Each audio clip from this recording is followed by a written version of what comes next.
Problem number 7।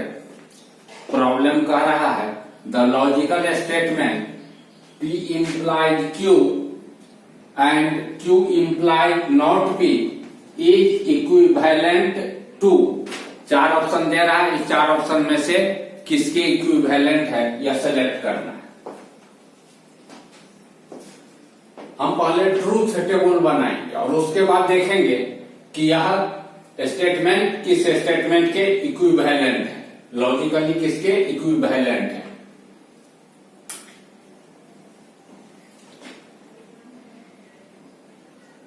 P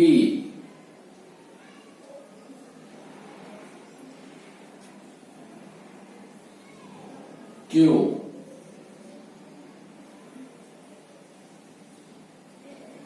not P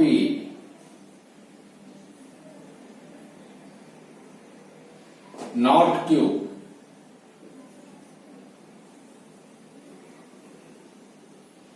P implied Q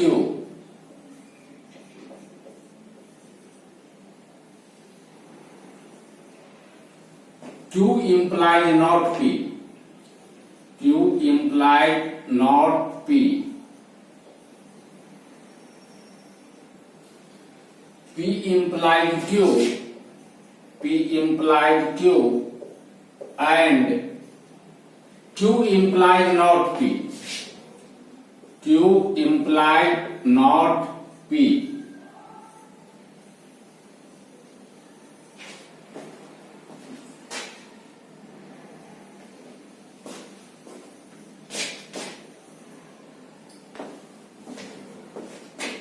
true true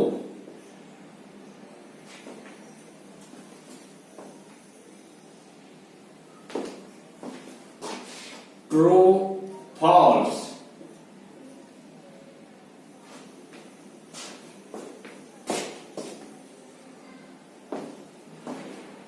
false true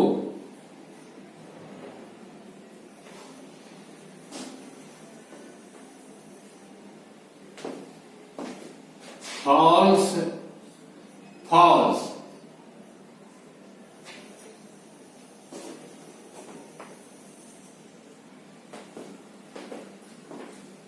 not P या true है तो या false, true है तो फॉल्स, फॉल्स है तो ट्रू, फॉल्स है तो true. Not Q, Q true तो या फॉल्स, फॉल्स तो या ट्रू, ट्रू तो या फॉल्स, फॉल्स तो या true. P implied Q, P implied Q, जब P ट्रू और Q फॉल्स तब यह false,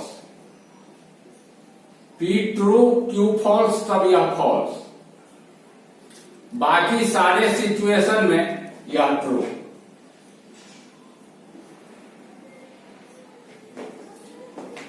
Q implied not P, Q implied not P, जब यह ट्रू या फॉल्स तब यह फॉल्स, ट्रू फॉल्स या फॉल्स, बाकी सारे सिचुएशन में यह ट्रू।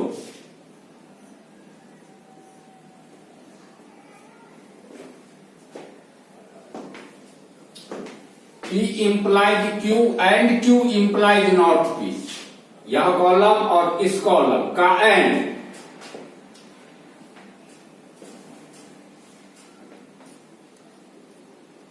दोनों ट्रू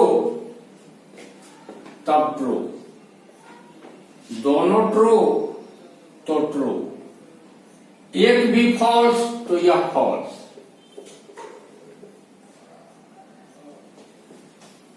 अब देखो इस कॉलम में जो ट्रूथ वैल्यू है वह किस कॉलम में ठीक एग्जैक्टली ऐसा ही है।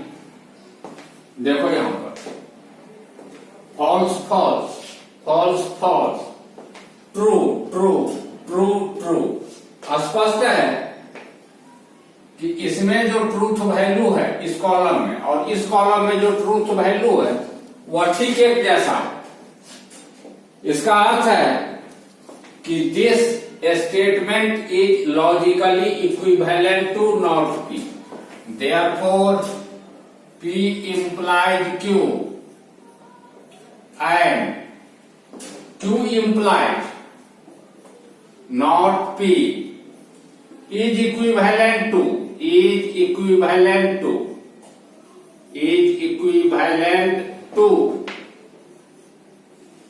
किसके इक्विवेलेंट? Not P। जरा आंसर भी देख लेते हैं।